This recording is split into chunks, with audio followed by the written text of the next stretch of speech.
Hello there, Mr. Sutton here, bringing you the BC Calculus Chapter 8 Quiz 1 Review Solutions on Parametric and Vector Functions. For this first problem, we're trying to find the first and second derivative in terms of t. So in order to do that with a parametric function, we need to do basically y prime over x prime, like so. So let me take the derivative of y with respect to t to get my numerator. That's going to be secant of t tan of t up there. Downstairs we have the derivative of x with respect to t, so that's going to be secant squared of t. And I could stop here, except that I need to find the second derivative. Before I do that, I'm going to take a minute to simplify this so I have less to deal with. So these, we've got a secant upstairs and downstairs that can cancel. So that ends up being tan over secant of t. And I can actually go a little further with that. This is really, tan is sine over cosine. Secant is 1 over cosine. So we can cancel out that denominator of cosine and just call this sine over 1 of t, or just simply sine of t. So that's our first derivative if we simplify it. To get the second derivative with respect to t, this is where you got to be really careful. Now we have to take the derivative of this thing we just got, the derivative of dy over dx, and we have to divide that by x prime, or dx over dt, if you will. So we've got derivative of sine of t, which is cosine of t, and the derivative of x with respect to t, which we already found over here. It was secant squared of t. We could simplify this if we wanted. This secant squared can move upstairs as a cosine squared. Multiplied by the cosine that's already up there, we could write this as cosine cubed of t. On this problem, we have a curve defined parametrically by x equals t to the fourth plus 2t squared and y equals t cubed plus t. We want the equation of the line tangent to our curve at time 2. So if you want a tangent line, you need to figure out an x and a y value and also the slope at whatever the time is. To do that parametrically, to get the location of a parametric function, we just have to plug the time into the x and the y parametric equations. So for x, we're going to have 2 to the fourth plus 2 times 2 squared. That's going to be 16 plus 8, which is 24. And then for y of t, for y of 2, we're going to have 2 cubed plus 2. Well, that's 8 plus 2, which is 10. So we've got the point 24 comma 10. We also need to figure out dy over dx with respect to t. So for that, we're going to need y prime of 2 over x prime of 2. So in general, we have y prime of t over x prime of t. Let's actually go ahead and find the formulas for those, and then we'll plug in 2. So for y prime of t, that's going to be, using our power rule, 3t squared plus 1. And now for x prime, that's going to be 4t to the third, plus this is going to be 4t. Now let's plug 2 into all of that. So that's going to be, let's see here, 3 times 2 squared is 12, plus 1 is 13. Downstairs we have, let's see, 4 times 8, which is 32, plus another 8 is 40. So 13 over 40. Now we're just going to put all this in point slope. So I have y minus my y value of 10, equaling my slope of 13 over 40, times x minus the x value, 24. And there's our tangent line. For this problem, we want to set up an integral to find the length of this curve here along this interval, and then evaluate it. So in order to do this, I'm going to need the derivatives of the thing that I'm trying to find the arc length of. So let me find dx over dt. Using my power rule, I've really got 1 over 12 times all this stuff. So multiplying that by 3 over 2, that's going to be 3 over 24, which is 1/8. So we have 1/8, 8t plus 8 to the 1/2 power, times the derivative of the inner function using our chain rule here, so times 8. And we can simplify that. The 1/8 and the 8th cancel. So this is really just the square root of 8t plus 8. We could probably simplify it even more, but why bother? Let's just keep going here. Now we need dy over dt. That's going to be a little bit easier. That's just 2t plus 1. Now for my formula, I need the integral from 0 to 2 of, and I'm going to need the square root of these two derivatives being squared and added together. So basically this here, dx over dt squared plus dy over dt squared, dt out here. And I can just plug all this in my calculator now because I've spelled out what dx and dy are. To make things a little bit easier to deal with, I've entered my dx as y1 and my dy over dt is y2. Canceling out of there now, or xing out of there, quitting out of there. Let me do my integral, math 9, from 0 to 2. And I've got a square root of, let me do alpha trace y1. That's where I store dx over dt. I've got to square that. Plus alpha trace y2 and square that. Put an x over here just to match things up. Press enter. And we come up with, exactly 10. For this problem, we want the arc length of this function over the interval from 0 to 2. And we need to set up an integral first. So first off, I'm going to need the derivative of this. You always need the derivative of whatever you're trying to find the arc length of. So that's going to be, let's see, 3 times 1/3 is going to cancel, so that's just x squared for that first term, plus 2x plus 1. And then I can think of this as really 4x plus 4, all of it raised to the negative 1. So using the power rule, that's negative 4x plus 4 to the negative 2. Times the derivative of the 4x plus 4, the inner function here. So that's times a 4. Let me go ahead now and plug that all into an integral. So I have an integral from 0 to 2 of, and now I need the square root of 1 plus dx over dy squared, all of that with a dx. Let me enter all that in the calculator. So the first thing I'm going to do is enter all of that derivative in my y1, just so I can move it around a little bit easier. And now back on the main screen, I'm going to take this integral, 0 to 2, square root of 1 plus, this is where I stored my dy over dx in y1, so y1 is being squared, dx, and that's going to give me 8.976 if I round that off. For this problem, I want to find an arc length for this function over the interval 0 to 2, and I need to set up an integral. So let me start by taking the derivative of all this, because I always need that for arc length. That'll be using my power rule. We've got just x squared, because the 3 and the 1/3 cancel, plus 2x plus 1. This last thing here, I can think of this as 4x plus 4 raised to the negative 1. So that'll be negative 1 times all that stuff down there to the negative 2 power. But there's an inner function of 4x plus 2, so we multiply by a tail of 4 for that 4x there. Now I need to take the integral from 0 to 2 of square root of 1 plus basically all this stuff squared times dx. Let me use the calculator for this. My first stop on the calculator is to put all this stuff here in y1, just because if I'm going to be squaring this, it's a little bit easier to do everything if it's just a single kind of variable that I can call up whenever I want. And now, quitting back to the main screen here, I do math 9, integral 0 to 2. We have square root 1 plus y1 squared, because again, that's where I stored my dx over dy. Put a dx out there, press enter, and this comes out to 8.833 if we round off.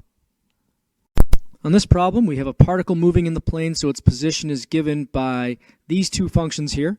We want the velocity and acceleration vectors at time 4. So in order to find the velocity vectors, we need to take the derivative of each of these individual components. This is the x value of position, y value of position. So let's take the derivative of both. For x prime, that's going to be e to the sine of t times the derivative of that inner sine function, so times cosine of t. And now that we've written out what x prime is, we can plug things into it. We can take its own derivative and plug a number into it. Moving on now, derivative of cosine of 2t. That's going to involve a little chain rule. So we're going to have negative 2 sine of 2t for that one. And now to find velocity, I need to basically do x prime of 4, comma y prime of 4. And I need the calculator for that. Let me begin by entering my x prime and my y prime as y1 and y2 in my calculator. Make it a little easier to plug things in. And I have a feeling I'm going to have to use them again anyway. So quitting out now, let me do alpha trace and pick y1. That's the x prime there, and I'm going to plug 4 into that. Gives me about negative 0.307. Going back to the calculator, we need to now plug 4 into the y prime, which I stored in y2. So let me just yank that input from before, and then let me do alpha trace y2 this time around. Press enter. About negative 1.979. So there's our vector velocity.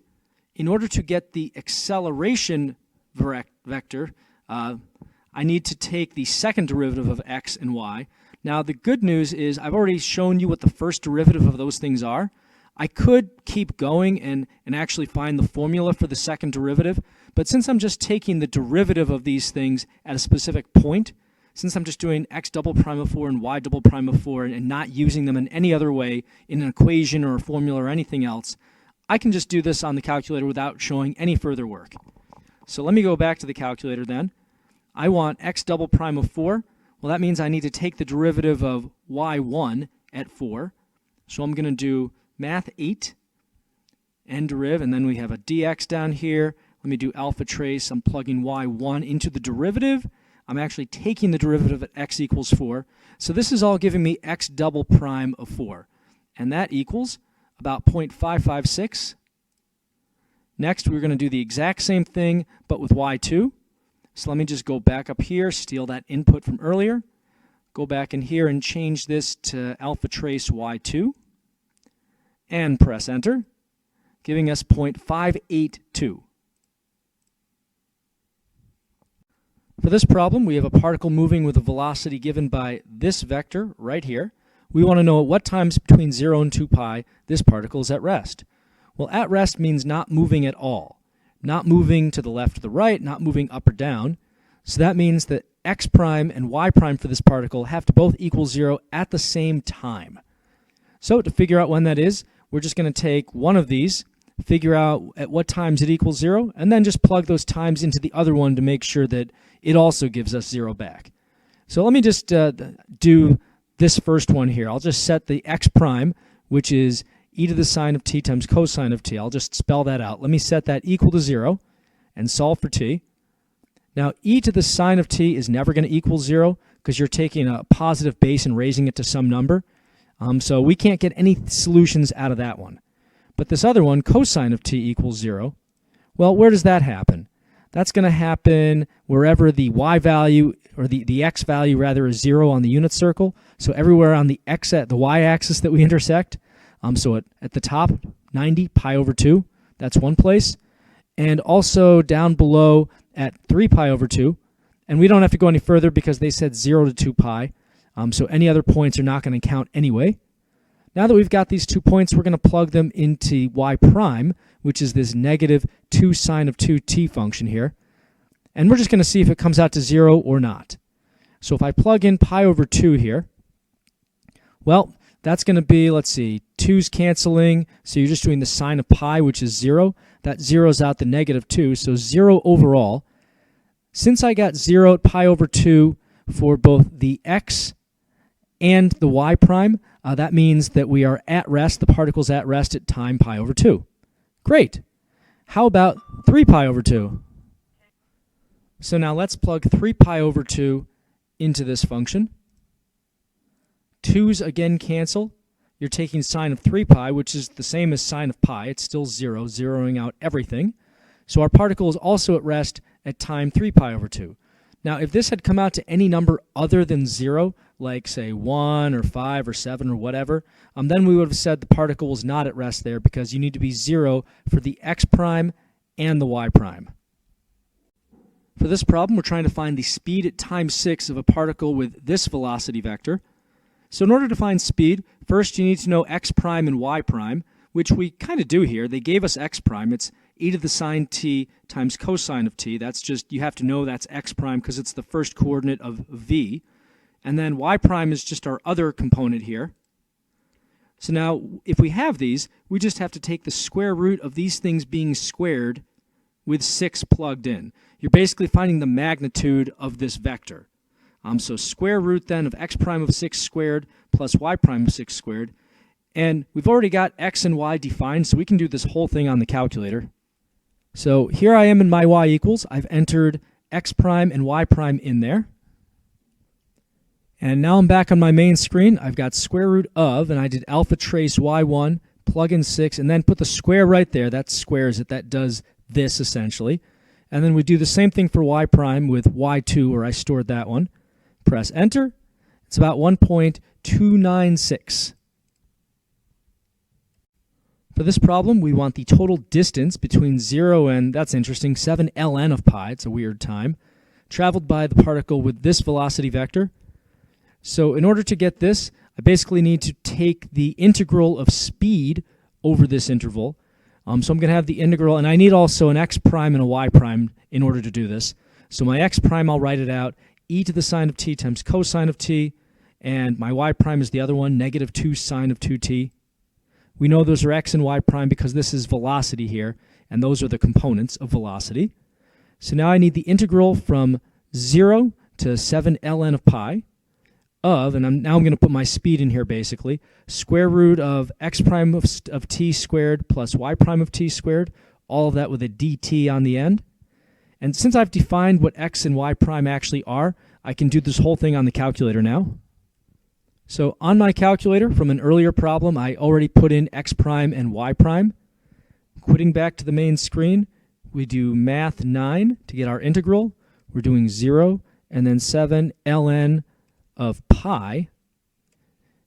And inside here, we've got square root. Let me do alpha trace y1, square that, plus alpha trace y2 and square that. And we'll put a dx out here, because that's all the calculator understands. Let me press enter now. And this is going to take a while. We're just going to wait off camera. So there's the answer the calculator eventually spits out. It took me about 40 seconds to get that off of mine. I don't know if anyone's ever had a contest for longest calculator operation that actually gave something back instead of an error, but there it is. So about 12.508. On this problem, we want the position at time 5 of a particle whose velocity is given by this vector that we've seen on the last few problems now. If the particle's position, let me put an apostrophe in there, if the particle's position is given by negative 4, 7 at time 0. All right, so we're just basically going to use a fundamental theorem on this. So we have x prime of t already laid out here. And while we're at it, we'll specify that this is y prime of t, which if you've already done that in an earlier problem, then you didn't need to redo it here.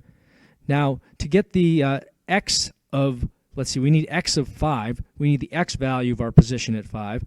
That's going to be our initial position at time 0. So that's negative 4 for the initial x value, plus the integral from 0 to 5 of x prime of t dt. And we'll just use the calculator for that. So on my calculator, I still have x prime stored as y1 and y prime stored as y2. Quitting out of there, I have negative 4 plus, now let me do math 9, integral 0 to 5. And I've got, let's see, alpha trace y1 is my x prime dx. And that's going to be a position of negative 4.617 for that x value. Next, we're going to do y of 5. That's going to be the initial y value of 7, plus the integral from 0 to 5 of y prime of t dt. And back to the calculator for that one, I can use some of my input from before. Instead of negative 4, though, now I've got 7. And instead of the integral of y1, now I have to do y2 in here, so alpha trace y2. That'll give me y prime's integral. Press enter, and that's about 5.161. So then putting it together in a point, we've got negative 4.617, 5.161.